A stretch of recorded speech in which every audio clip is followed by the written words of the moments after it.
intenção de abrilhantar a programação deste congresso e com o objetivo de valorizar a participação da mulher no movimento sindical e da sociedade, a organização deste congresso prontamente acatou a ideia de convidar a filósofa Dulce Magalhães, que tem o dom de comunicar a alma, para que abrilhante esse evento. De forma pioneira na história do evento, as entidades anfitriãs propiciaram à comunidade local a participação nesta palestra, marcando a primeira ação solidária nos 32 anos de congresso. Os produtos recolhidos a título de inscrição são doados para a Rede Feminina de Combate ao Câncer de Blumenau e para a Casa de Apoio que ampara as crianças com câncer e as suas famílias durante o tratamento. Duas iniciativas que têm na força da mulher a sua principal fonte de energia. Com vocês, Dulce Magalhães. Oi, pessoal. Boa noite. Eu estou muito feliz pela oportunidade de conversarmos sobre o tema desta palestra, Arte de Viver a Mudança. E nós vamos aqui fazer um pouco do recorte de gênero, né? Da importância de aspectos inclusivos no processo do que a gente pode chamar de competência social. Aquilo que realmente vai fazer com que nós tenhamos uma realidade mais próspera e positiva para todos. Mas para a gente entender esse processo da mudança sistêmica necessária, nós precisamos compreender um pouco como é que se dá a construção de realidade que a gente vive. Por que que a gente vive a realidade que a gente vive? Por que que a gente pensa do jeito que a gente pensa? E como é que nós podemos, então, desenvolver outras perspectivas, alcançar outros resultados, ou seja, como é que a gente sai do ponto A para um ponto B? Como é que a gente faz as mudanças que a gente deseja? Primeiro a gente vai entender por que a gente não faz as mudanças que a gente deseja. Quais são as questões que dificultam essas mudanças que nós estamos buscando tanto e há tanto tempo?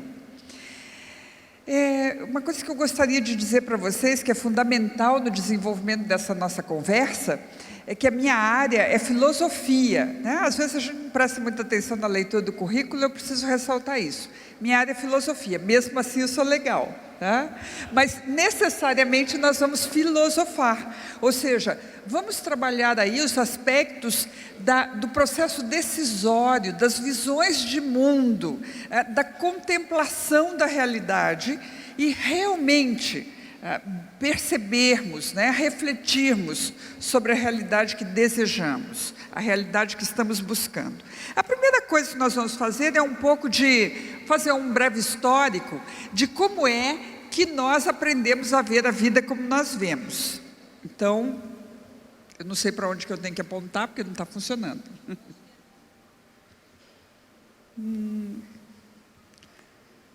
Para onde eu aponto?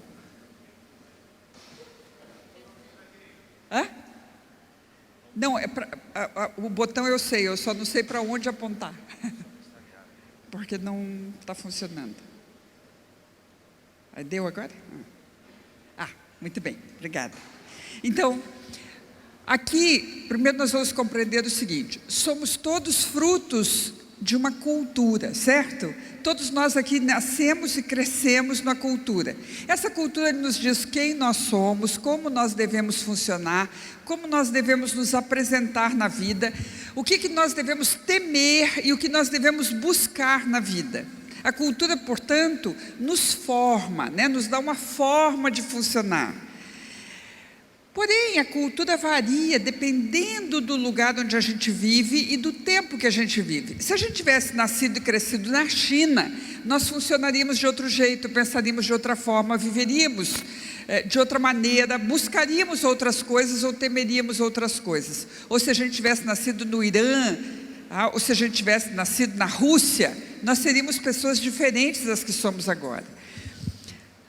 Mas não só dependendo do lugar. Se a gente tivesse nascido há 100 anos atrás, mesmo que fosse na cidade em que a gente nasceu, na mesma casa em que a gente cresceu, há 100 anos atrás nós seríamos pessoas diferentes, funcionaríamos de outro jeito, falaríamos de outra forma, buscaríamos outras coisas, temeríamos outras coisas, nós seríamos pessoas diferentes, dependendo do tempo em que nós vivemos. Portanto, a cultura varia dependendo do lugar e dependendo do tempo. Até aqui estamos juntos? Muito bem. Qual é o desafio? O desafio é que a gente acha que não varia. A gente acha que o que a gente pensa é verdade mesmo. E a gente acha que a gente é verdade mesmo. Quem aqui já não disse, mas a vida é assim? E quem aqui já não disse, eu sou assim? Nenhuma das duas afirmações são verdadeiras. Afinal, a cultura varia, dependendo de onde eu estou e dependendo do tempo que eu estou. Portanto, nem a vida é como eu vejo, nem eu sou como eu vejo.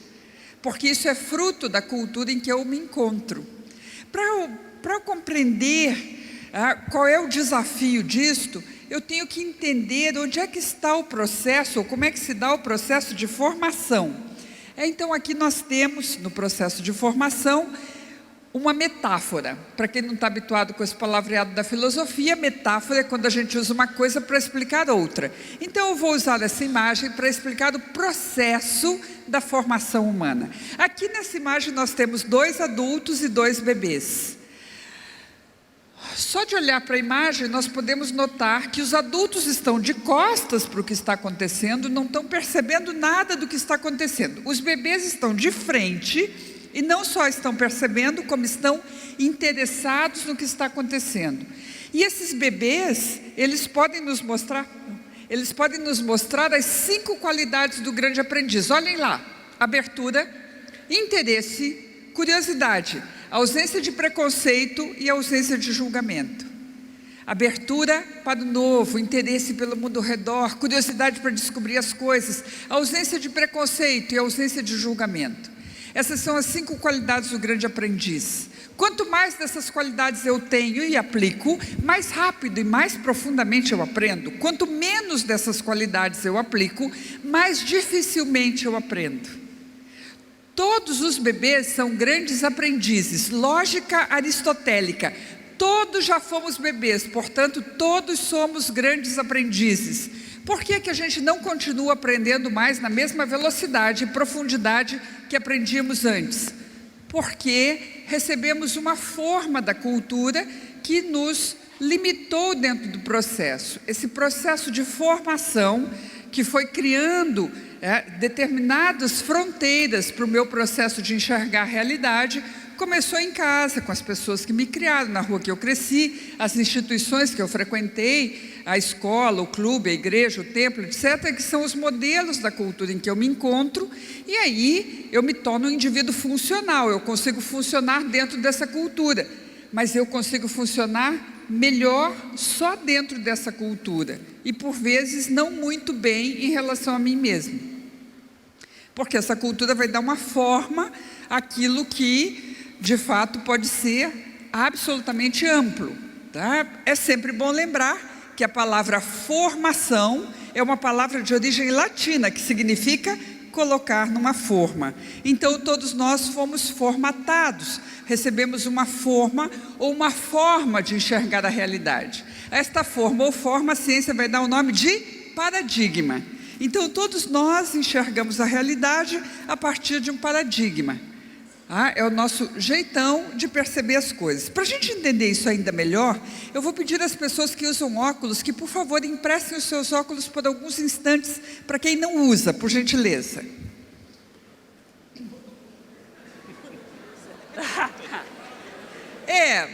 Eventualmente, veja uma lente mais forte, então, do que a sua. Ok, podem devolver os óculos para os colegas poderem acompanhar a palestra, né? Eu costumo brincar que essa dinâmica dos óculos tem 2 possibilidades. A primeira possibilidade é aquela pessoa que acaba de descobrir que só faltava o óculos para ela dar certo na vida. Essa eu recomendo uma visita urgente ao oftalmo. A segunda possibilidade é aquela pessoa que experimentou alguma lente que não precisa, uma lente muito forte. O que é que você viu? Nada.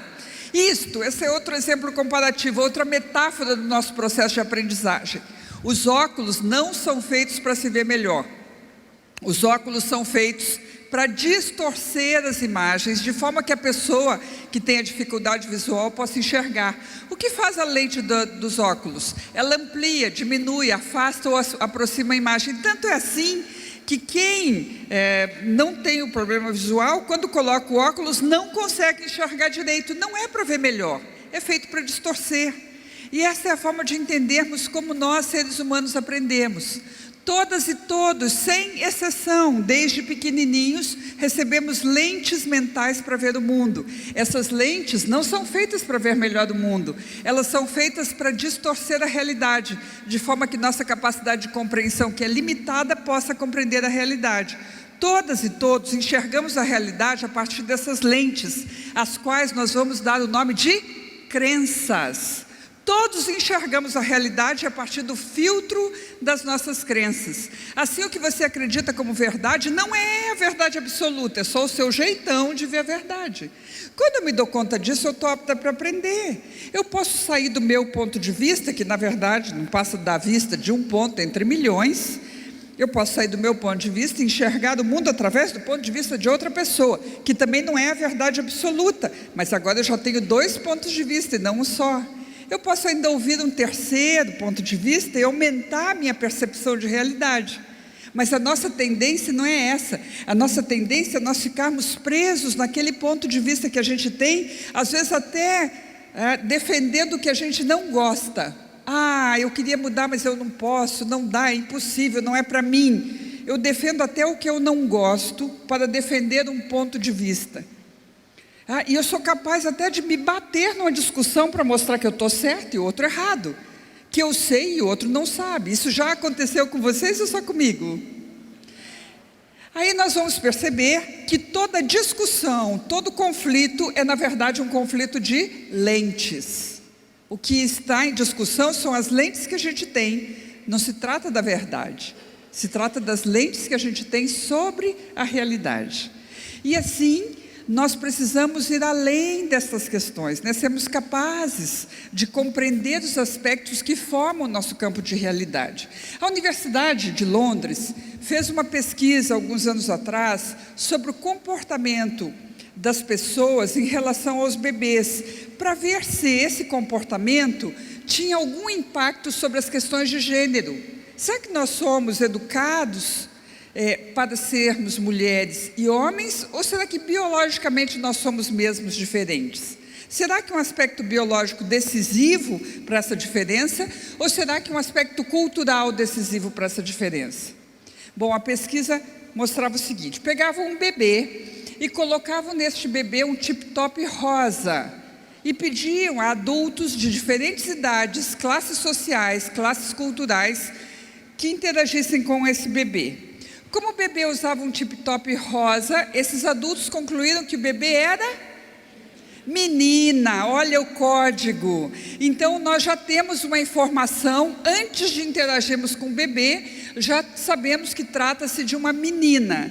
Qual era o comportamento desses adultos que iam aí da adolescência até uma fase mais avançada de vida? Qual era o comportamento dessas pessoas em relação a esse bebê? Pegavam o bebê assim e falavam baixinho: que princesa, que linda, vai ser bailarina, é uma fada. Era assim o comportamento com o bebê que era menina. Pegaram este bebê e colocaram um tip-top azul e pediram para interagir com esse bebê. Usando o tip-top azul, os adultos concluíram que esse bebê era menino, outro código que todos nós reconhecemos. Então, o comportamento das pessoas, ao perceberem este bebê como menino, também se transformava. E aí, ao invés de pegar o bebê assim, eles já pegavam o bebê assim. E já não falavam mais tão baixinho, já falavam alto. Que herói! Vai ser um astronauta, vai ser um bombeiro. Percebem a diferença? Nós reagimos à forma como somos tratados. É verdade que o treinamento para ser menino, fisicamente, é muito mais duro, não é, meninos? O treinamento para ser menino, fisicamente, é mais duro. Para as meninas, o treinamento para ser menina, emocionalmente, é mais duro. Enquanto os meninos têm o emocional reprimido e o físico é muito ativo, são atirados para fazer coisas, as meninas, elas têm o emocional controlado e o ativo reprimido. Não vai fazer, isso não é coisa de menina. Então, nós acabamos desenvolvendo características baseadas neste treino que vamos recebendo, sem entender que são aspectos do nosso processo de formação. A gente acha que é assim, a gente acha que é desse jeito. A gente cresceu treinando todos os dias da nossa vida a funcionar e a pensar de determinada forma, lembrando que a gente se torna melhor naquilo que treina mais. Então, nós somos treinados para ter determinadas atitudes, porém nós somos uma gama de talentos muito maior do que o treino recebido. Nós somos capazes de viver experiências e de fazer coisas que são muito diferentes daquilo que a cultura espera de nós. E é isso que, na verdade, a gente vai chamar de vida. Vida é aquilo que a gente explora e aquilo que a gente apresenta para além do campo da cultura. É aquilo que realmente dá satisfação, alegria, que dá o senso de que eu estou fazendo algo pela vida. E não só cumprindo o tempo, ou cumprindo as tarefas, ou até encontrando alguns propósitos e objetivos. Mas vida é aquilo que vai além dos modelos da cultura. E aqui é importante que a gente faça uma pergunta, então, que pode nortear o nosso processo de mudança. Com que lentes você vê o mundo? Se nós enxergamos a vida a partir de lentes, de formatos, de paradigmas, quais são as lentes que a gente usa para ver o mundo? Nós podemos explorar algumas dessas lentes, alguns desses paradigmas. Quando nós falamos do campo da mudança, um paradigma fundamental do trabalho de mudança é o paradigma da escassez. Todos aqui, nos diz a filosofia, crescemos numa cultura de escassez. Essa cultura de escassez nos conta sobre como as coisas são difíceis, como falta tempo, recurso, ideias, condições. A gente tem claro o senso da falta. E a gente foi treinado no paradigma da escassez com frases do tipo: pensa que meu dinheiro é capim, que dá em árvore, que cai do céu? Alguém aqui mais ouviu isso ou fui só eu? Teve gente, inclusive, que já treinou outros, passou para frente o processo. Está tudo certo. É assim mesmo o modelo da cultura. O que nós precisamos entender é que nós fomos treinados, nós aprendemos a perceber as coisas de um ponto de vista da escassez, que as coisas não são fáceis, que não caem do céu, que a gente precisa, portanto, se esforçar para conseguir as coisas. E o esforço passa a ser uma qualidade da nossa cultura. O indivíduo esforçado é bem visto. O indivíduo que não se esforça é mal visto. O indivíduo que coloca esforço para fazer as coisas, ele sente que ele é um indivíduo responsável. O indivíduo que não se esforça, ele sente que está faltando alguma coisa. Nós temos a valorização do esforço, mas nós não entendemos o que é esse esforço. O que é esse padrão, esse modelo e como é que ele prejudica o nosso desempenho. Na verdade, são dois comportamentos típicos da escassez. Um é esforço e outro é reclamação. Esses comportamentos são gêmeos, a gente se esforça e a gente reclama, porque como vamos saber que a gente está se esforçando se a gente não reclamar, ou não é? Precisa reclamar. Então vamos primeiro entender o que é o esforço. Eu gosto muito de dar um exemplo. Eu faço parte de uma associação de mulheres de negócios em Florianópolis, onde eu vivo. Essa associação é uma rede internacional, então tem unidades em vários lugares do Brasil e outras partes do mundo. E uma noite, uma amiga da associação foi na reunião falar do que ela tinha feito pela associação naquele dia. E ela começou a falar dela assim: ai, você sabe que depois disso veio a desgraceira, é ou não é? Bom, e aí com esse nível de drama ela disse: hoje eu fui ao banco, aí eu tive que enfrentar a fila, olha o verbo, enfrentar a fila do banco. Aí quando a gerente me atendeu, faltou um documento, aí eu tive que voltar para o escritório, que no caso dela era do ladinho do banco. Eu tive que voltar para o escritório, aí eu liguei para Brasília, não tinha o documento. Eu liguei para o Rio de Janeiro, não tinha o documento. Eu liguei para Porto Alegre, aí eu consegui o documento. Voltei para o banco, enfrentei a fila de novo, mas quando a gerente me atendeu, finalmente eu consegui o que a gente precisava. Está aqui, ó. Vamos lá. Do ponto de vista prático, pragmático, absolutamente objetivo, ela foi 2 vezes ao banco e fez 3 ligações telefônicas, certo? Agora, de um ponto de vista emocional, ela escalou o Everest, ela cruzou os Andes, ela fez o caminho de Santiago 3 vezes. De um ponto de vista emocional, foi um épico, uma epopeia, um ato heróico. Que é o esforço? O esforço não é a tarefa, não é o empenho, não é a energia aplicada, não é sequer o resultado alcançado. Eu trabalho muito nas organizações, nas empresas, e por vezes as pessoas me dizem: ele não está dando resultado, mas se esforça tanto, como se uma coisa compensasse a outra.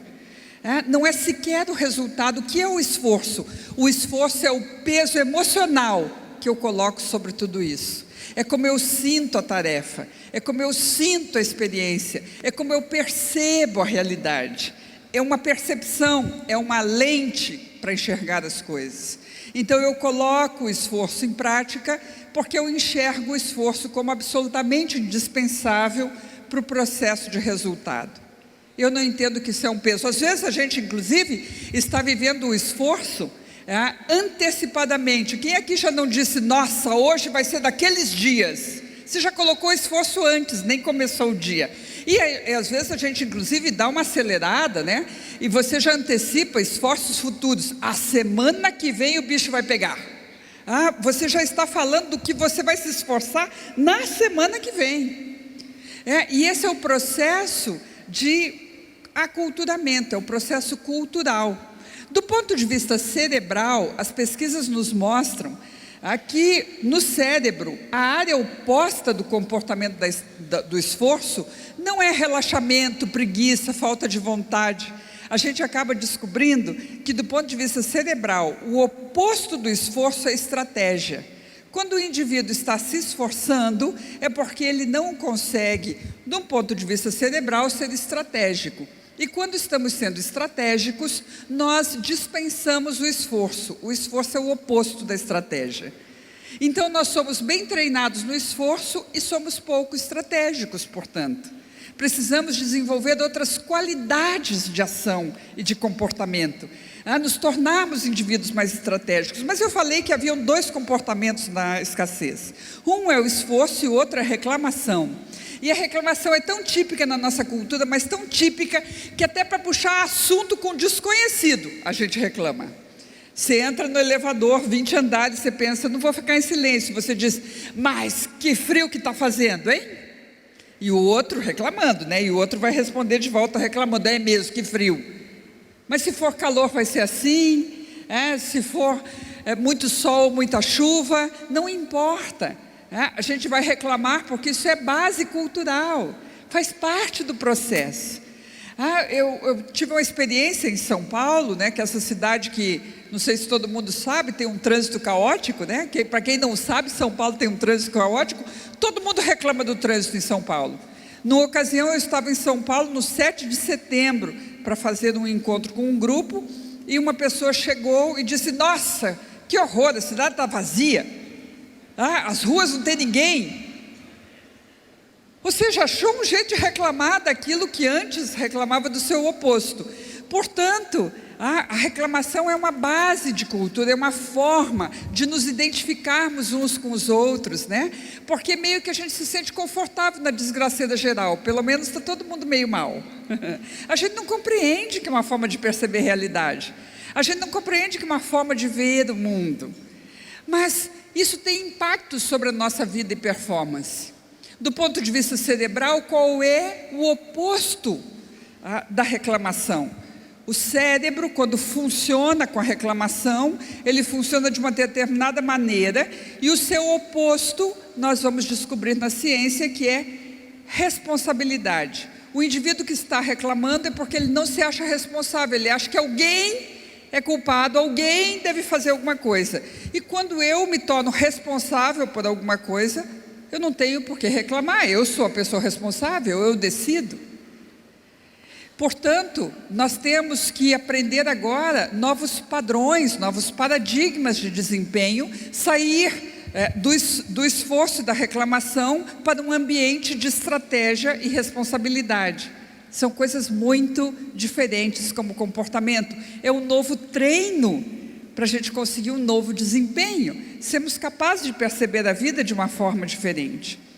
E o impacto que isso tem sobre a forma de pensar, né, o paradigma, tem sobre o nosso desempenho é muito importante de ser percebido. Para isso, eu gostaria de alguém como voluntário. Quem gostaria de vir como voluntário para a gente, ou voluntária? Por favor. Sebastião Aguiar. Sebastião, então eu e Sebastião seremos agora os demonstradores de uma tese a respeito de desempenho e comportamento. A gente vai fazer uma primeira experiência. Sebastião, você é destro ou é canhoto? Destro. Muito bem. A gente vai fazer uma primeira experiência que em ciência a gente chamaria de experiência de referência. Nós vamos ver qual é o nível de força que o Sebastião tem sem que haja qualquer interferência. Como ele é destro, o braço mais forte é o braço direito. Então, eu vou pedir para você colocar o braço direito à frente. Eu vou fazer pressão. Isso, pode manter assim. Eu vou fazer pressão, Sebastião, e você vai fazer pressão contrária mantendo o braço aqui. Pode ser? Posso pressionar? Uau! Está sentindo a pressão? Ah, muito forte. Pode relaxar. Fica aqui, pode relaxar. Bom, já sabemos, né? Fiz pressão, não consegui mover o braço do Sebastião. Ele tem um bom nível de tônus, ele tem uma boa força. Agora nós vamos fazer uma interferência no que a gente chama de estratégia de pensamento, o foco, a perspectiva interna do Sebastião, que vem, né, de um modo geral, é regulada pelos nossos padrões, pelos nossos paradigmas. Aqui a gente vai dar uma forçadinha nisso, a gente vai pedir para ele colocar determinado foco. Sebastião, eu gostaria que você colocasse agora, trouxesse para a sua mente tudo que você considera negativo, você pensar nisso. As coisas ruins da vida, as doenças, as dores, aquilo que você não gosta de ver no mundo, enfim, a sua coleção de coisas negativas. Quando você estiver pensando nisso, você me avisa, por favor. Eu não estou pensando, eu não penso. Mas eu preciso que você pense, para que a gente possa fazer experiências. Pensa nas coisas só como exercício. Não vou te deixar aí, eu vou te tirar daí. Ok? Coloca o braço à frente. Mantenha o pensamento nessas questões negativas e mantenha a força no braço, tudo bem? Mantenha o pensamento aí nas questões negativas. Ele ficou surpreso, né? Porque cadê a força? O que aconteceu com o Sebastião? Simultaneamente, imediatamente, quando ele pensou nas questões negativas, ele produziu os hormônios estressores do sistema. Ele produziu cortisol, adrenalina, noradrenalina, deu uma descarga de tensão no corpo. Isso reduziu a área pulmonar, ele recebe menos oxigênio. Para dar conta disso, ele aumenta o batimento cardíaco, aumenta a pressão arterial. Bom, o centro de sobrevivência do corpo entra em processo de crise. Aí ele vai buscar energia nas vísceras, para trazer energia, o calor das vísceras, para manter o centro do corpo no estado de sobrevivência. E então ele vai esfriar as vísceras. É por isso que quando a gente tem um acidente ou uma má notícia, a gente sente um frio na barriga. Isso é rápido, simultâneo, imediato. Mas isso não é suficiente, o corpo ainda vai buscar energia no epitélio, na membrana que recobre as células, e é a base do sistema imunológico. Ele desmonta o sistema imunológico, porque agora ele só está preocupado com sobreviver. E quando a gente tem foco em sobrevivência, a gente não tem energia para vivência. Quando a gente está preocupado com subsistência, a gente não tem energia para existência. Então, desmonta o sistema imunológico, e é preciso que a gente compreenda. Imunidade é uma palavra de origem latina, significa munido de si, poder pessoal. Ele perde poder pessoal, ele perde força física, ele perde tônus, ele não sustenta o braço. Isso tudo porque ele pensou num conjunto de coisas negativas, o conjunto de coisas negativas dele. Cada um de nós tem as nossas, mas a gente não vai te deixar ir. Agora nós vamos fazer uma terceira experiência. Sebastião, eu queria que você trouxesse para sua mente agora tudo que você considera positivo. As coisas boas da vida, as vitórias, as conquistas, as viagens, os afetos, enfim, as boas coisas da vida. Quando você estiver pensando nisso, você me avisa, por favor. braço à frente, mantenha o pensamento nessas questões positivas e mantenha a força no braço. Tudo bem? Mantenha aí o pensamento e mantenha a força no braço. Eu não quero te machucar, mas eu vou me pendurar um pouquinho. Ok, não consegui mexer, tá ótimo. Obrigada. Vou encontrar mais perto.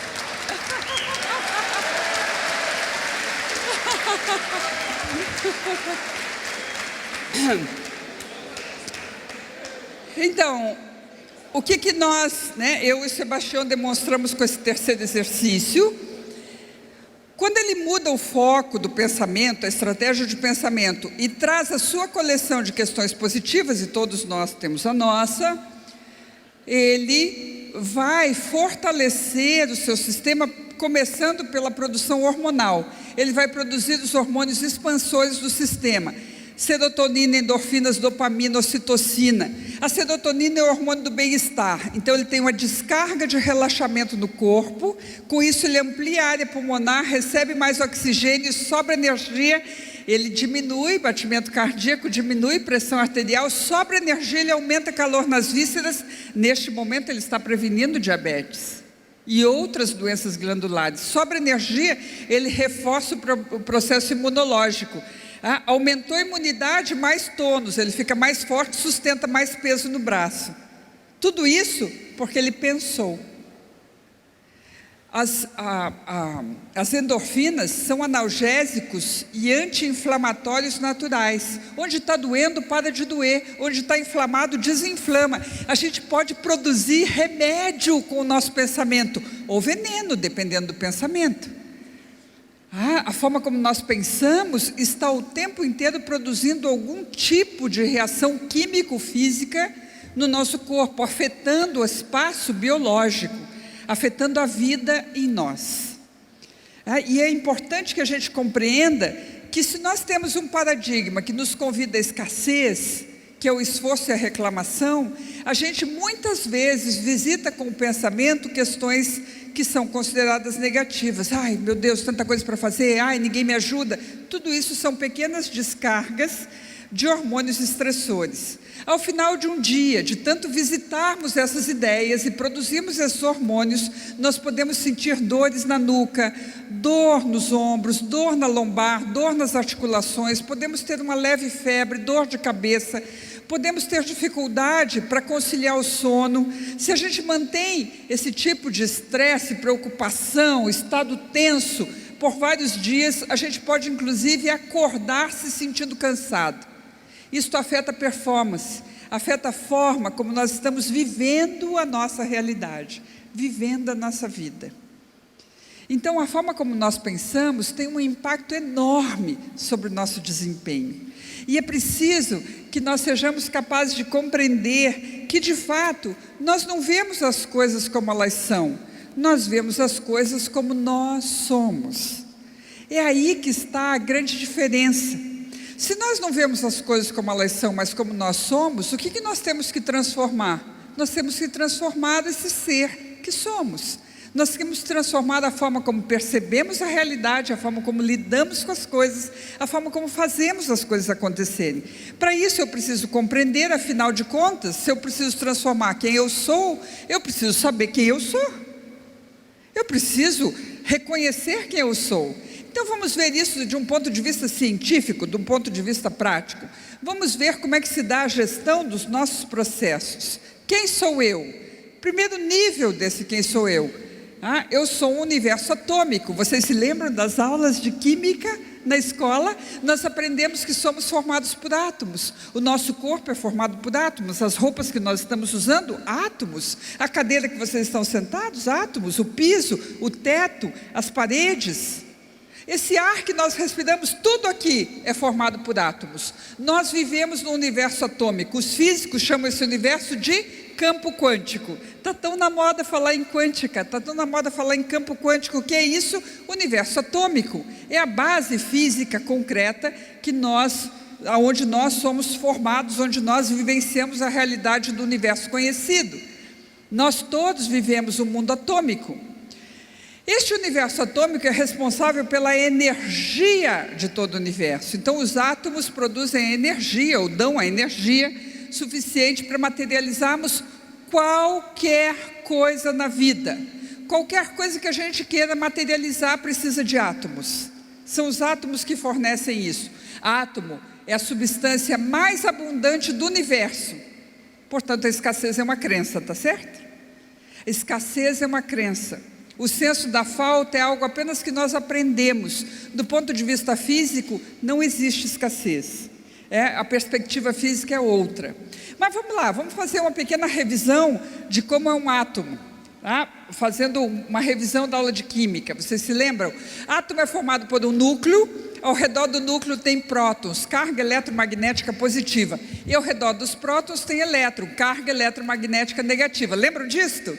Então nós somos formados por átomos que são feitos de carga eletromagnética positiva e negativa. Nós somos, portanto, indivíduos eletromagnéticos. Por isso que a gente usa frequencímetros para medir condições físicas.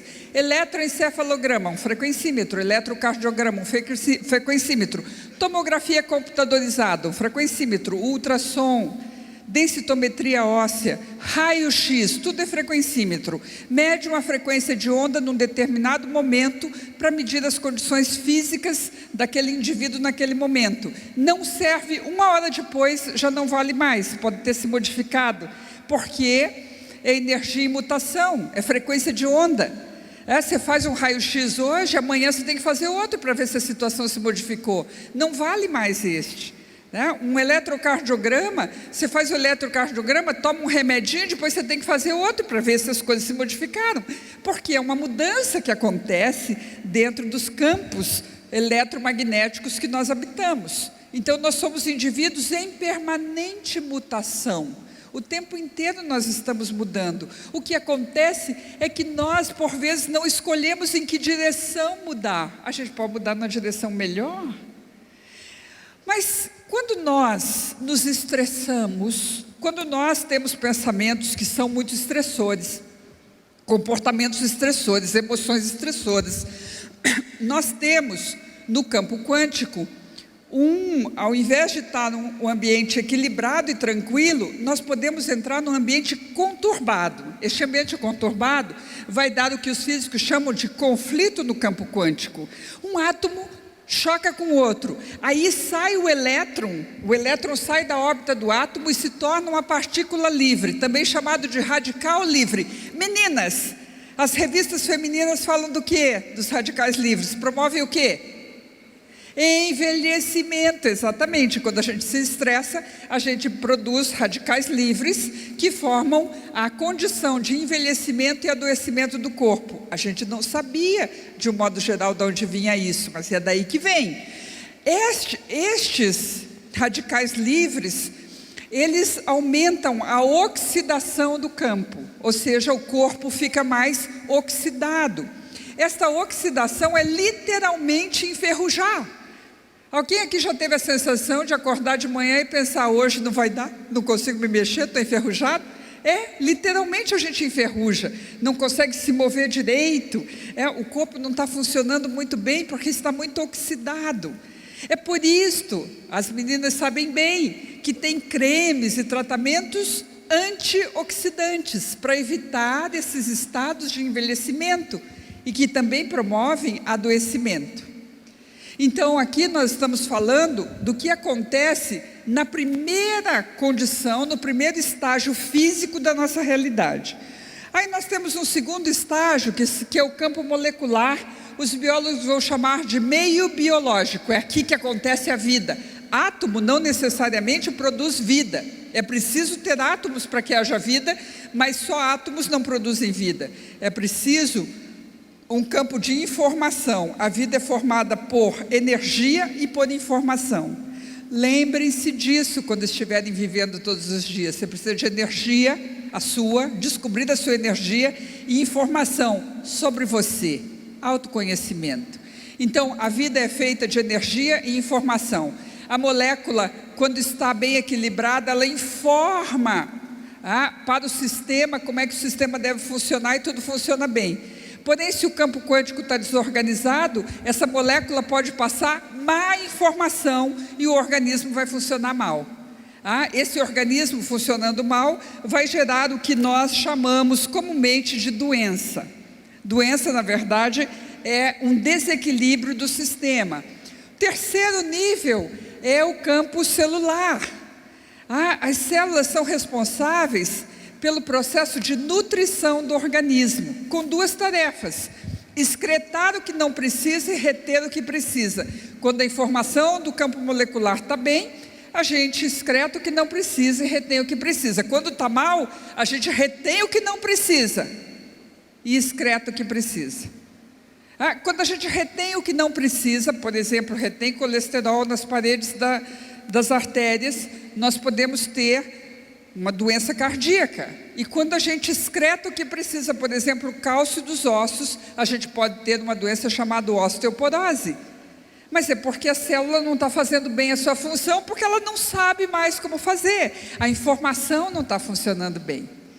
E aí nós temos o processo de degeneração, ou seja, aquilo vai funcionando cada vez pior, o processo se complica até o ponto da gente perceber isso como doença.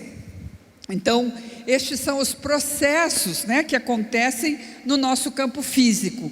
E por fim, a gente vai perceber isso no campo orgânico. O corpo vai mostrar essas condições que vieram antes. Só gostaria que vocês notassem uma coisa aqui. Na gestão dos nossos processos, nós temos um campo atômico, um campo molecular e um campo celular, que vai dar as condições para o campo orgânico. O atômico, o molecular e o celular não são visíveis a olho nu.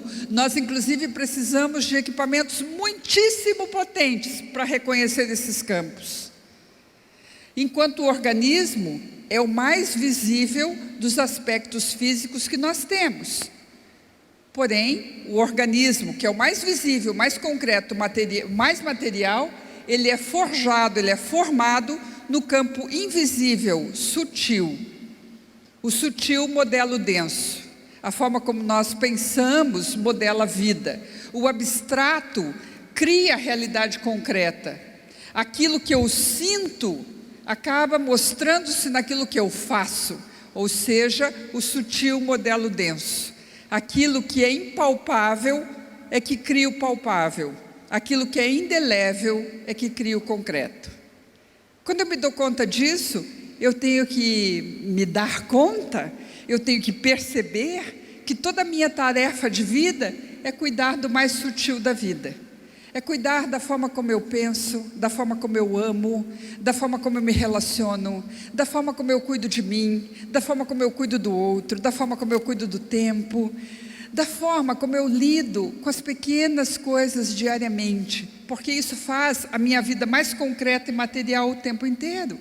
E quando eu perco de vista essas coisas sutis, eu viro um trator para a vida, e aí o adoecimento faz parte do contexto de perder contato com a minha essência, com aquilo que é mais sutil, mas que está encadeando todas as coisas concretas da minha vida. Vamos ver na prática como isso acontece? Por favor, eu não quero que vocês se estressem. Não é o meu objetivo aqui. É só como exemplo, tá certo? É um exemplo. Aqui nós temos uma foto do nosso ex-presidente Luiz Inácio Lula da Silva, no dia 1º de janeiro de 2003, quando ele assume a presidência do Brasil em primeiro mandato. Agora nós vamos ver uma foto dele 8 anos depois, quando ele está passando a presidência à sua sucessora. Então, temos aqui e agora temos 8 anos depois. Podem perceber o nível acelerado de envelhecimento em 8 anos? Aqui nós vemos todas as deficiências deste campo quântico e meio biológico que afetam as condições presentes no organismo. Lembra que eu falei que o processo de adoecimento, de envelhecimento, o processo de adoecimento, de um modo geral, é um processo de acidificação do corpo. O corpo fica mais ácido. O corpo alcalino é um corpo jovem, não importa que idade seja. nós vamos entender que velhice não é uma questão cronológica, é uma questão biológica. Nós temos jovens de 20 anos, de 50 anos, de 80 anos, e nós temos velhos de 20 anos, de 50 anos, de 80 anos, dependendo da condição biológica. É uma condição biológica, não é uma condição cronológica. Então, nós podemos ter um indivíduo prematuramente envelhecido em função das condições biológicas que não estão adequadas. E, num ambiente muito ácido, o envelhecimento é muito acelerado. Lembrando que um meio biológico ácido predispõe a doenças, muito ácido, a doenças graves. Vocês se lembram do que acontece com esse presidente logo depois que ele sai do governo? Que ele teve um câncer. O câncer é uma doença do ambiente muito ácido. Hoje nós sabemos disso e muitos tratamentos estão voltados para a questão da alcalinização do meio. Agora uma outra imagem da nossa ainda, não sei por quanto tempo, e talvez não mais, presidente do Brasil, Dilma Rousseff. Esta é a foto da sua posse em 1º de janeiro de 2011.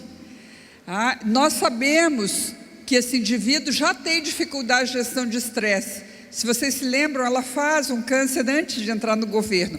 Mas esse era um bom momento, ela tinha alcalinizado o meio, dissolvido o câncer, ela assume o governo. E agora nós vamos vê-la 4 anos depois, ao final do primeiro mandato, em dezembro de 2014, quando ela já tinha ganho a reeleição. E aqui, o que nós percebemos? Estão vendo o tônus facial? O rosto cai, né? Então, esse tônus facial, esta queda de tônus, é um sinal evidente de processos estressores, né? Um nível de estresse alto. Como eu e o Sebastião demonstramos, né? Quando a gente produz hormônios estressores, ele não conseguiu segurar o braço, né? Falta tônus. Então, cai, né? Cai mesmo, viu, meninos? Estresse faz tudo cair. É importante que vocês saibam disso. E é isto. Mas para não dizer que essa é uma condição brasileira, né? Vamos ver aqui um outro exemplo. Aqui nós temos o presidente dos Estados Unidos, Barack Obama, no dia 1º de janeiro de 2009, quando ele assume a presidência em primeiro mandato. Agora nós vamos vê-lo 5 anos depois, em 1º de janeiro de 2014, quando ele assume em segundo mandato. Olha o nível acelerado de envelhecimento do indivíduo. Isso tem a ver com os aspectos estressores aos quais o indivíduo está sujeito. Aí você vai dizer, mas puxa, então esse negócio de poder, ou gestão de grandes conflitos, ou gestão de grandes questões, realmente não dá para ter na vida. Vou dar um outro exemplo agora. Aqui está um exemplo de um budista tibetano, Sua Santidade Dalai Lama, o ano de 1989, o ano em que ele ganha um prêmio Nobel da Paz pelo seu trabalho de libertação do povo tibetano sob o jugo chinês. Desde a década de 50, o Tibete não tem mais nação. Foi invadido pela China, os tibetanos vivem no exílio, e todo o trabalho do Dalai Lama é recuperar o território tibetano e manter a cultura tibetana viva. Não dá para dizer que esse indivíduo não tem problemas. E o pior é que não é algum mandato, é vitalício. Mas vamos vê-lo agora, né? Não é a questão do desafio, é como eu lido com o desafio. 10 anos depois, nós temos 1999, o cara pode também até melhor. Aperfeiçoou os seus métodos de autogestão e agora nós vamos vê-lo 25 anos depois. Dá para perceber que o indivíduo amadureceu, certo? Mas não dá para dizer que ele envelheceu. Apesar de ter uma idade cronológica maior, biologicamente, ele se apresenta melhor que as pessoas que nós vimos antes com a idade que é, em algum dos casos, até a metade da idade dele. Percebam? Envelhecimento, portanto, não é uma questão cronológica. Amadurecimento é uma questão cronológica. Envelhecimento é uma questão biológica. Até aqui estamos juntos? Muito bem. Vou dar um outro exemplo agora. Esta é uma moça que aos 21 anos começa, é o primeiro registro de uso de drogas pesadas, heroína e cocaína neste caso. E agora nós vamos vê-la 8 anos depois. Olha o nível acelerado de envelhecimento, e se vocês perceberem, ela tem escadas na testa. O que significa isso? Ela já não consegue mais entrar em sono profundo, não produz hormônio de crescimento, não refaz órgão físico, não refaz a pele, não refaz os órgãos. Lembrando que a pele é o órgão mais resistente do corpo, imagina como ela está por dentro, né? O nível de acidez e o nível de decomposição que ela está fazendo ainda num tempo biológico. Ela já está se decompondo biologicamente, ou seja, ainda em vida. Aqui nós temos esta história contada. Olha como o envelhecimento acelera-se, né? Na medida em que a pessoa está mais exposta a estas condições adversas. Aqui nós temos um outro exemplo ainda mais contundente. Essa moça tem 25 anos quando tem o primeiro registro de uso de drogas, e aqui nós vamos tê-la aos 35 anos, 10 anos depois ela aparece com a avó dela, mal cuidada, né? Uma avó e mal cuidada ainda, olhe lá. Olha o que acontece, né? Dos 25 para os 30 anos, ela já tem um envelhecimento acelerado, e dos 30 para os 35 anos, ela tem uma ruptura com o campo da juventude mesmo. Um nível muito, muito acelerado de envelhecimento. Eu não vou deixar essa imagem, porque não nos interessa. Eu só queria colocar uma coisa aqui para vocês. Por que eu estou trazendo esses exemplos? Primeiro, porque nós precisamos compreender que qualquer droga, mesmo as legais, afetam o campo físico. São acidificantes. É preciso tomar cuidado com isso. O que nós comemos, o que nós bebemos, a forma como nós pensamos e a forma como nós vivemos, está criando realidade para nós. E nós somos as pessoas responsáveis por nós mesmos. Nós somos aquelas a quem devemos recorrer para as coisas. E eu coloco essa imagem aí de uma pessoa meditando para nos remeter aqui ao Dalai Lama. A gente não sabe muito da vida de um Dalai Lama, mas como um monge budista tibetano, sabemos que ele medita, e vimos como ele mantém um campo físico íntegro, como ele mantém uma jovialidade física de boa qualidade. O que é meditação? Diferente do que nós acreditamos no Ocidente, meditar não é não pensar, gente. Meditar é sair dos pensamentos nocivos. Nós percebemos aqui, eu e o Sebastião demonstramos, o impacto que os pensamentos nocivos têm sobre o corpo e sobre o campo físico. Então, nós sermos capazes de meditar, ou seja, de nos esvaziarmos daquilo que nos adoece, de sairmos desses estados mentais doentios e podermos estar em maior sintonia e harmonia conosco mesmo. Então, minha sugestão para quem não medita, comece com 1 minuto, vai parecer 1 hora, no começo é assim mesmo. Eu medito já há mais de 20 anos e posso afirmar isso. Mas na medida em que você pratica isso, depois você passa para 2 minutos, para 5, até chegar a 20 minutos, você vai ter um ótimo desempenho do dia. A cada 24 horas, uma asepsia de 20 minutos é fantástico, a não ser que você seja uma pessoa muito, muito ocupada. Nesse caso, você deve meditar 1 hora, claro, porque se você está muito ocupado para cuidar de si, é porque você está muito equivocado, precisa de mais tempo para entrar no ritmo de viver de bem com a sua vida, de viver as coisas boas. E eu quero, para a gente não falar, puxa, Dulce, mas você também pegou pesado, trouxe o Dalai Lama de exemplo. Vou pegar um exemplo brasileiro aqui, sambista brasileiro, Paulinho da Viola. Essa foto é do ano de 1973, quando Paulinho da Viola emplaca o seu primeiro sucesso nacional. Foi um rio que passou em minha vida. Nessa música, ele já diz a que veio: tudo passa, tudo flui, não é preciso se preocupar com nada, as coisas passam, vai vivendo, vai no fluxo. Agora nós vamos vê-lo 42 anos depois, aos 73 anos de idade.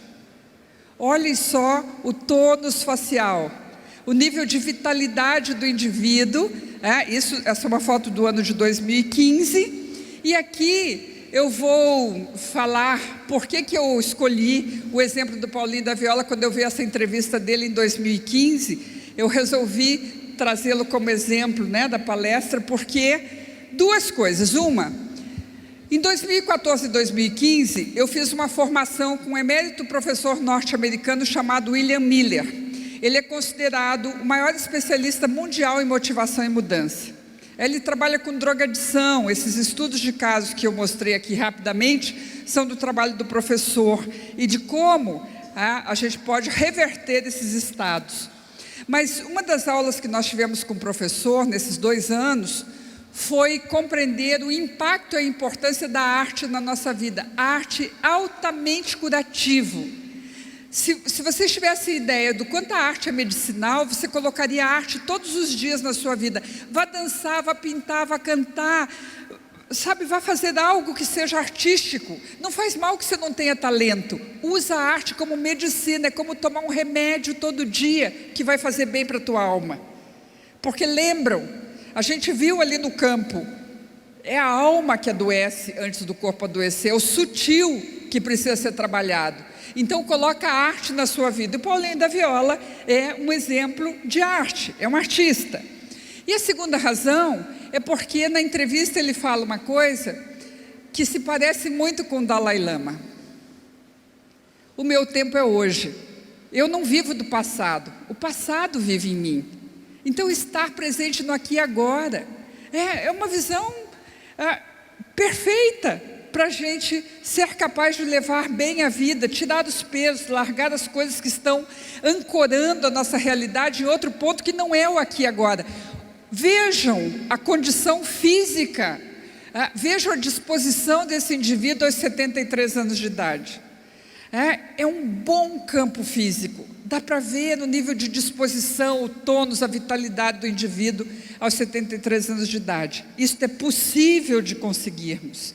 Agora eu quero contar uma historinha para vocês. É o seguinte: eu estou estudando esses assuntos, estou trabalhando esses temas com o professor Miller.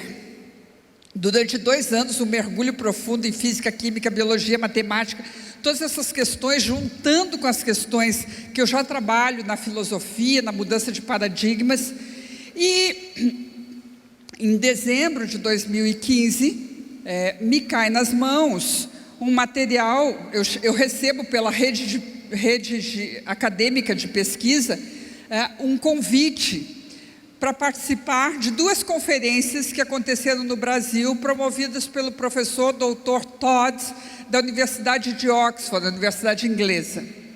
Ele é um PhD em medicina funcional e ele veio no Brasil fazer a conferência na URGS, na Federal do Rio Grande do Sul, e na USP, a Universidade de São Paulo, sobre, notem, o potencial que nós temos hoje, nós que estamos aqui, não importa que idade você tenha, afirma o professor Todd, que nós podemos viver 300 anos.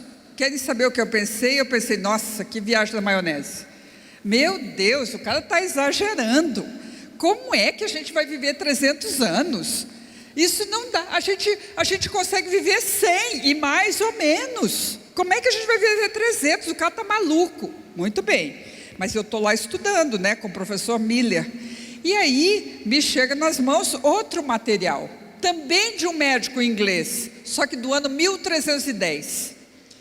Nas anotações desse médico inglês, ele estava percebendo uma coisa. Ele não sabia sobre a medicina, estava nos seus primórdios, Ele não sabia sobre a questão de expectativa de vida, nada disso, mas ele observou que um camponês na Inglaterra medieval vivia em média 26 anos e um nobre 42 anos. Ele ficou surpreso com essa diferença, porque os camponeses morriam tão mais rápido, tão mais cedo que os nobres. Ele provavelmente, com as suas questões, contribuiu com a medicina no mundo, mas a questão que mais me impactou foi que, se nós falássemos para um camponês do ano 1300, um camponês medieval, que ele poderia viver 4 vezes mais, ou seja, ele vivia até os 26 anos, aos 14, 13, 14, 15, eram pais ou mães, aos 20 envelheciam, aos 26 estavam mortos. Era o tempo de vida. 26 anos era a expectativa média de vida de um camponês medieval na Inglaterra. Se nós disséssemos que ele poderia viver 4 vezes mais, viver 100 anos, o que ele diria? Nossa, imagina, que isso, que viagem na maionese. Isso é impossível. Para que a gente ia viver tanto? Isso não dá, porque a perspectiva era outra. Hoje o Dr. Todd, professor, doutor, PhD em medicina, está nos dizendo que a gente pode viver 3 vezes mais. Não é fácil da gente aceitar esse paradigma. Mas eu comecei a desconfiar depois disso que talvez seja possível um nível maior de longevidade. E aqui nós temos um exemplo disto, uma coisa que eu vou pesquisar e aí eu encontro alguns exemplos. Nós vamos ver agora um velhinho de 80 anos que foi convidado por um estilista na Fashion Week de Pequim, na Semana de Moda de Pequim. Esse estilista convida o seu mestre de artes marciais para desfilar. Um velhinho de 80 anos.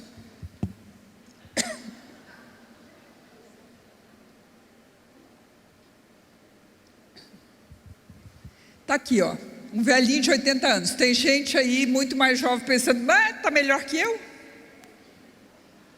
Olhem o nível de vitalidade desse indivíduo. Ele tem 80 anos, mas ele tem uma vitalidade, o nível de vitalidade, o nível biológico desse indivíduo é inferior à metade da sua idade cronológica. Biologicamente, ele é muito mais jovem do que sua idade cronológica, porque a perspectiva biológica é diferente da cronológica. Nós podemos, aos 80 anos, ter esta vitalidade. A vitalidade de um indivíduo de 30 e tantos anos, menos de 40 anos. Vocês vão dizer, nossa, mas isso não dá, isso é impossível. Na verdade, tem a ver com uma reprogramação dos processos, o entendimento de como as coisas podem ser diferentes. Eu, particularmente, estou fazendo experiências com isso, estou vivenciando isso, estou trabalhando isso em processos de mudança. E aconteceu, o ano passado, eu fiz uma série de palestras para o Tribunal de Justiça do Mato Grosso. E eles usaram uma foto minha de 10 anos atrás para fazer divulgação lá nas comarcas. Eu fiquei espantada, não via mais aquela foto, fazia um tempão. Quando eu fui olhar a foto de perto, eu vi que eu estava cheia de rugas há 10 anos atrás. Gente, eu não fiz nenhuma aplicação, botox, preenchimento, nem nada disso. Mas a minha pele, o meu tônus modificou-se em função das mudanças possíveis que nós podemos fazer. Nós podemos rejuvenescer, recuperar estados de saúde. Quem aqui já não se curou de uma gripe? Nós somos capazes de recuperar estados de saúde. Mais que isso, nós estamos vivendo novas fronteiras da ciência. Eu estou fazendo agora uma nova formação. Comecei o ano passado, vai até o próximo ano. É uma formação muito longa, com um emérito professor francês chamado, anotem esse nome que vocês vão estar interessados, Jean-Pierre Garnier Mallet. Deixa eu falar uma coisa do professor. Ele é um físico, ele é um emérito professor da Universidade de Sorbonne. Ele foi indicado para o Nobel de Física. Nós estamos falando de ciência de vanguarda, tá certo? Ele foi indicado para o Nobel de Física porque ele descobriu a lei do desdobramento do tempo. A lei do desdobramento do tempo é uma lei da física que nos permite andar em tempos desdobrados, viver tempos desdobrados. E o professor, através da tecnologia que ele aprendeu, que lhe rendeu a indicação ao Nobel, faz uma pesquisa com médicos e pacientes diabéticos na França, na Espanha e em Portugal. E a pesquisa dele mostra o seguinte: o indivíduo vai dormir com diabetes e acorda sem, curado. Nós estamos numa nova fronteira. Nós estamos entrando em campos de transformação altamente instantâneos.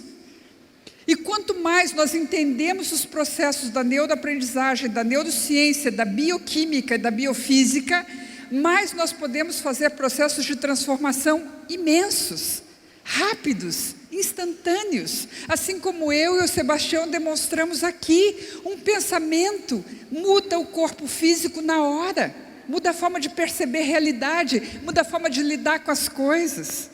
Eu tenho um treinamento, todo mundo que me conhece, meus clientes, meus alunos sabem, eu tenho um treinamento de muito tempo, frente a qualquer coisa eu digo, está tudo certo, não tem nada errado. No começo eu não acreditava em mim mesma, claro que não, eu achava que estava tudo errado, aquilo estava ruim, mas na medida que eu fui repetindo esse pensamento, o que aconteceu? Meu sistema foi se modificando. Hoje só de falar isso eu sinto meu corpo relaxar.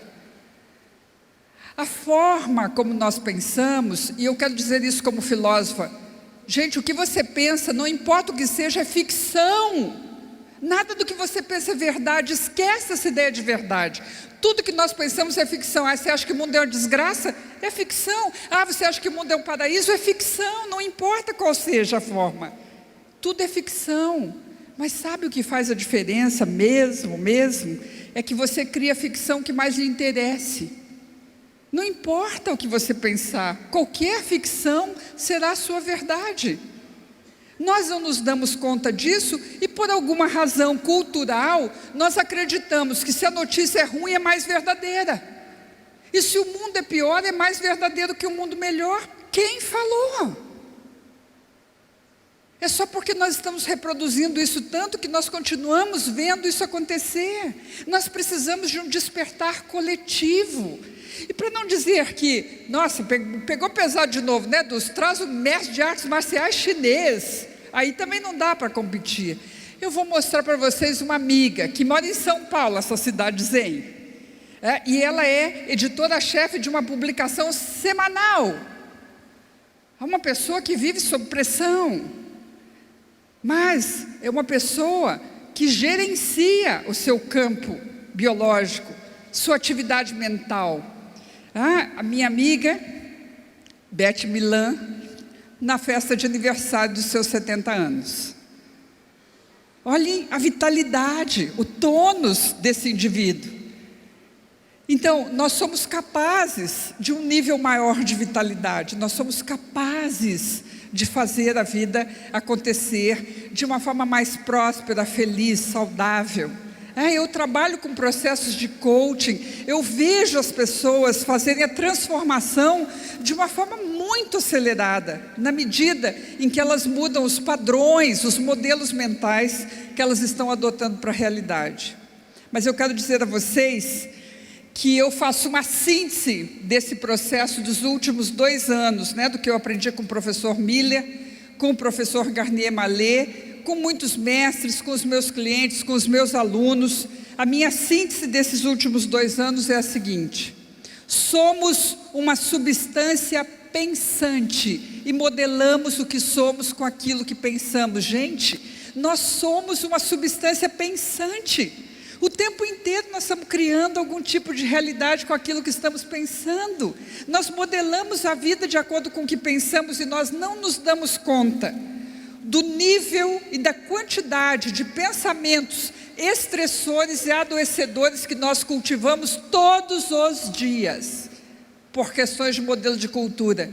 Quero propor a vocês uma experiência científica. Não acreditem em mim, façam a experiência, vejam na prática. Eu quero propor para vocês uma semana bad news free, uma semana sem más notícias, uma semana sem ver notícia ruim na TV, uma semana sem ler notícia ruim nos jornais. Se alguém vier te contar uma má notícia, você diz: guarda aí, que essa semana eu não posso, deixa para a semana que vem. Não se abra para má notícia, uma semana. Primeira manhã, anota como você acordou, sensações, como é que está o corpo físico, se você está sentindo alguma dor, faz uma selfie, tira uma foto. No segundo dia, registra de novo, faz a selfie. No terceiro dia, no quarto, até o 7º dia. Até o 7º dia, uma semana sem mais notícias. Veja o que vai acontecer com o seu sono, com o seu apetite. Se você melhorar a sua alimentação, isso é acelerado ainda. Se você fizer uma alimentação mais saudável, isso vai se acelerar. Você verá o seu rosto se transformar em uma semana. Você verá o seu sono e o seu corpo se transformar em uma semana. Uma semana sem más notícias. Façam a experiência. Não acreditem no que eu estou falando. Vejam na prática. Somos uma substância pensante e modelamos o que somos de acordo com o que pensamos. Eu tenho uma questão para vocês. Aí está o contexto da ecologia individual no campo da mudança. O que nós precisamos mudar? 4 aspectos. Isso está baseado no trabalho do Nuno Cobra, no seu livro Semente da Vitória. Ele organiza esses 4 aspectos e eu concordo com ele, porque todas as pesquisas mostram movimento. Só quero dizer uma coisa para vocês: a constância é mais importante que a intensidade. Não é fazer 1 hora de exercício uma vez por semana, é fazer 10 minutos de exercício todo dia. Muito mais importante do que 1 hora uma vez por semana. Se você fizer 10 minutos, 5 minutos todos os dias, isso é mais importante na sua ecologia individual do que um grande tempo de vez em quando. Alimentação, cuidar daquilo que é bom para você, daquilo que faz diferença. Meditação, e a gente viu o impacto que o pensamento tem sobre o campo. E sono, torne-se especialista no seu sono. Quando eu estava fazendo minha tese de doutorado nos Estados Unidos, eu tive a oportunidade de visitar e entrevistar uma senhora que hoje, isso já foi em 1999, 17 anos. Ela tinha 70 anos à época. Ela, aos 87 anos, continua diretora de um centro de promoção de saúde dos Estados Unidos. O nome dela é Peggy Ayala. E a oportunidade que eu tive, eu fiquei, na primeira entrevista com ela, eu fiquei quase 5 horas conversando. Atrás dela tinha uma placa com uma pergunta. Essa pergunta mudou minha vida. Eu saí dessa sala com a vida modificada. A minha perspectiva de pesquisa mudou por causa dessa pergunta. É o que o coaching traz, as perguntas poderosas. Ali eu me deparei com uma pergunta poderosa. Vocês gostariam de saber qual é a pergunta ou vamos para o próximo assunto? Querem saber? Muito bem. Se você não cuidar do seu corpo, onde é que você vai viver no futuro? Está claríssima essa pergunta, né? Não é a cama confortável, não é a casa confortável. Nossa habitação é o nosso corpo. Às vezes uma gripe, uma dor de cabeça, a gente se torna prisioneiro de um campo de dor. E é preciso que a gente saiba que nós vivemos num corpo. E se a gente não cuidar do nosso corpo, onde é que a gente vai viver no futuro? Essa é uma pergunta essencial para nós. E é preciso, que sejamos capazes de nos atrevermos e nos tornarmos quem de fato somos. De irmos além dessas dificuldades, de irmos além desses impedimentos e começarmos a fazer escolhas que verdadeiramente nos levem na direção daquilo que a gente é. Sabe qual é o maior paradoxo do campo da mudança? É que a gente tem que mudar para ser quem é, para parar de ser quem não é, de fazer o que não quer, de viver o que não gosta.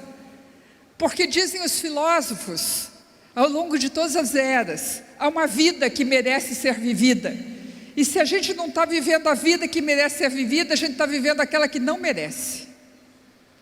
E eu quero dizer para você, se você estiver vivendo a vida que não merece ser vivida, para agora e vai viver aquela que merece ser vivida, porque é essa que vale a pena, é essa que está no seu plano de realidade, é essa que você veio realizar, a vida que merece ser vivida.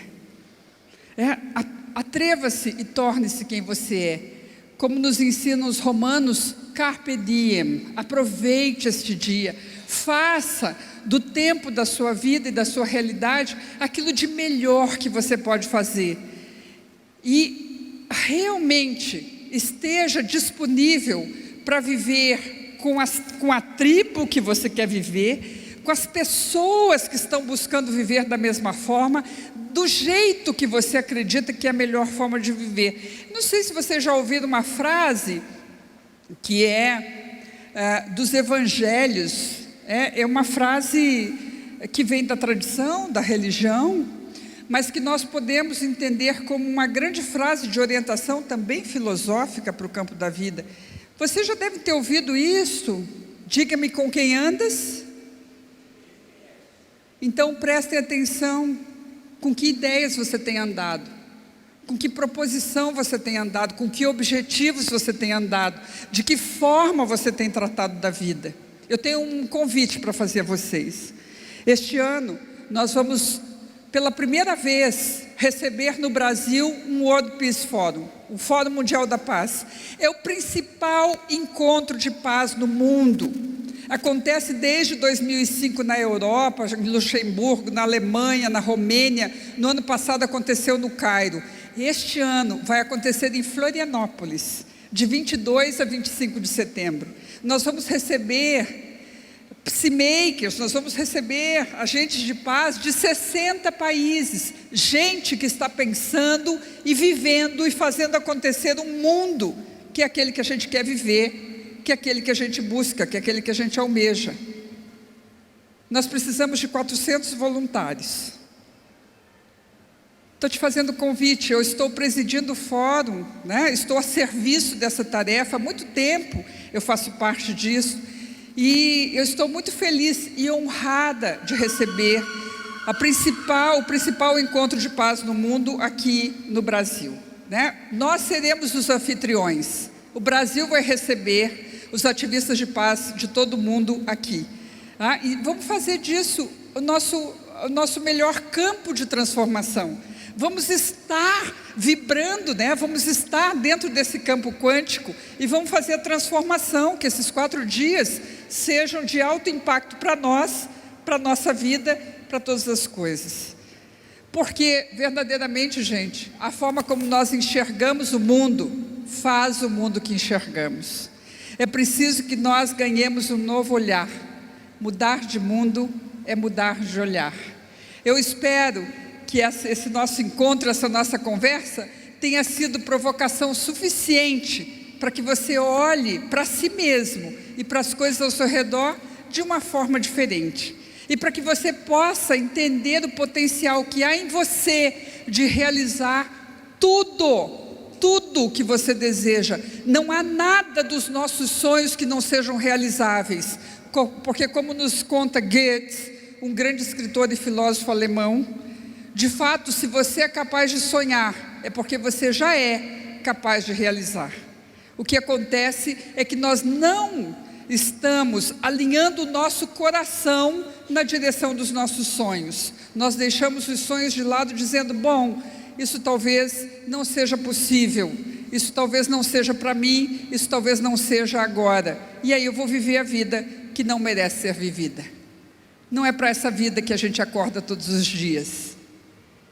Resumindo, 3 coisas para vocês lembrarem. Você é livre, você pode pensar o que você quiser. Qualquer coisa que você pensar é a sua realidade. Pode não ser a realidade de todo mundo, mas é a sua realidade. E você é livre para pensar. Segunda coisa, a gente se torna melhor naquilo que treina mais. Vá treinar a vida que você deseja. Terceira coisa, há uma vida que merece ser vivida. Vá vivê-la. Gratidão.